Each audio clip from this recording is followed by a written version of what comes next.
Tips IELTS untuk mendapatkan WHV. Salah satu syarat untuk mendapatkan WHV adalah dengan melampirkan sertifikat kemahiran berbahasa Inggris minimal setingkat fungsional. Bisa ditandai dengan IELTS minimal skor 4,5. Tidak seperti syarat untuk mengajukan kuliah, IELTS-nya harus 6,5 dan akademik. Untuk WHV ini kita boleh memilih antara general training atau akademik, dan syarat standarnya pun juga sama, minimal 4,5. Kriteria yang harus kamu capai agar mendapatkan skor minimal 4,5 dalam IELTS adalah akan saya jelaskan sebagai berikut. IELTS dibagi menjadi 4 skill: listening, reading, writing, dan speaking. Yang pertama, listening.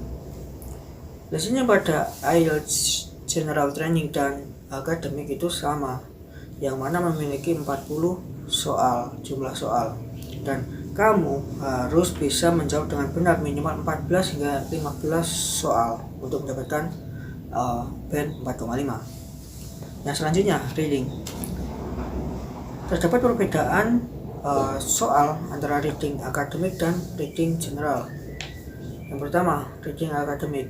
Reading akademik terdapat 3 passage, yang mana passage tersebut mirip seperti jurnal ilmiah, yang mana sama passage-nya sangat panjang dan penuh dengan paraphrase beserta soal-soalnya, penuh dengan paraphrase berlevel C1 hingga C2, dan kamu harus bisa menjawab dengan benar sekitar 13 hingga 14 soal untuk bisa mendapatkan band 4,5 di academic reading.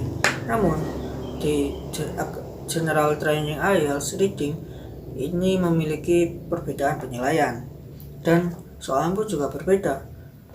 Di general training kamu diharuskan menjawab banyak sekali passage, lebih dari 3. Walaupun lebih dari 3, namun passage-nya tidak sepanjang passage di akademik, dan paraphrase-nya juga setingkat dasar banget, seperti levelnya pun juga level vocabulary-nya antara A1 hingga B2. Namun kriteria penilaiannya juga berbeda. Kamu harus bisa menjawab dengan benar 19 hingga 22 soal untuk mendapatkan skor band 4,5 dalam reading general training. Selanjutnya, writing. Writing terbagi menjadi 2, tas 1 dan tas 2. Terdapat perbedaan antara academic IELTS dan general training IELTS di part 1. Saya akan menjelaskan tentang part 2 dulu, karena baik academic dan general training IELTS part 2-nya itu sama, yaitu kita harus menulis essay. Penilaiannya pun juga berbeda antara tas 1 dan tas 2. Tas 2 memiliki bobot yang lebih besar penilaiannya, sekitar 65,5%, dengan kita harus menyelesaikan lebih minimal 250 kata. Sedangkan tas 1 kita harus menyelesaikan minimal 150 kata dengan penilaian 34,5%. Nah, soalnya pun berbeda. Kalau tas 2 sama kan antara akademik dan general, yaitu kita harus menulis essay. Kalau tas 1, kalau akademik IELTS, tas 1-nya kita harus mendeskripsikan bagan, chart, diagram, dan lain sebagainya dalam minimal 150 kata. Kalau tas 1 general training, kita harus menulis surat entah itu antara formal letter dan informal letter, dan minimal kata adalah 150. Selanjutnya, untuk writing secara overall yang dinilai ada 4, yaitu task achievement, yaitu kamu menjawab pertanyaan atau tidak.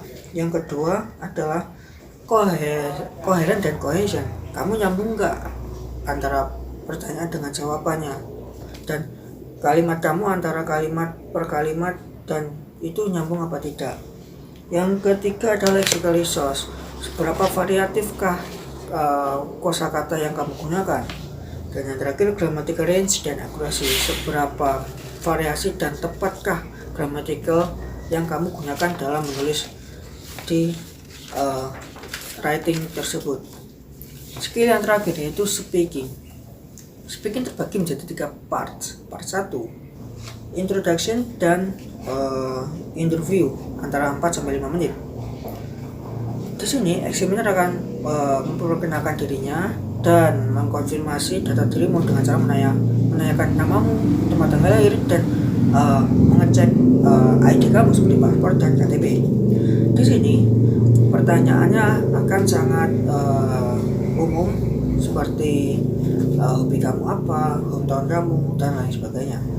Masuk ke part 2. Part 2 adalah individual long term antara 3-4 menit. Di sini kamu akan dikasih cue card yang biasanya cue card ada harus mendeskripsikan tentang sesuatu.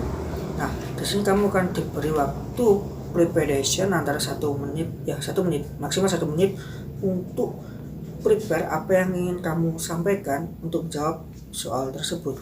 Nah, setelah kamu prepare 1 menit, kamu diwajibkan untuk menjawab soal tersebut maksimal 1 hingga 2 menit.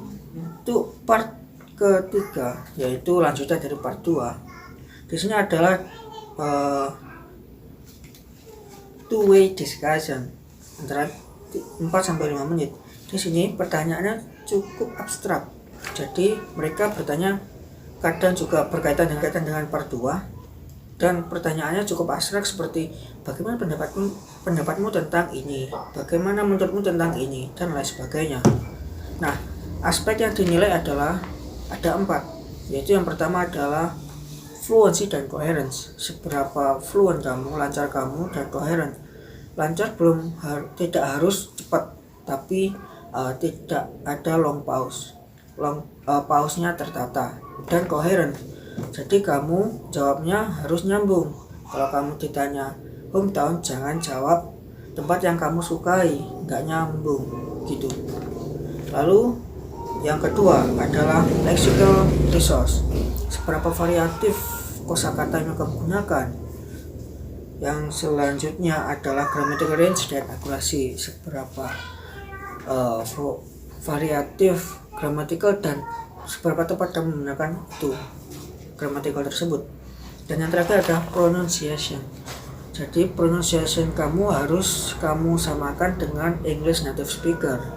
Nah, penilaiannya adalah tidak di tempat tersebut, tapi kamu direkod. Jadi dari awal kamu direkod hingga akhir, lalu baru dinilai. Jadi kalau assignment-nya nulis-nulis itu jangan terlalu kaget juga.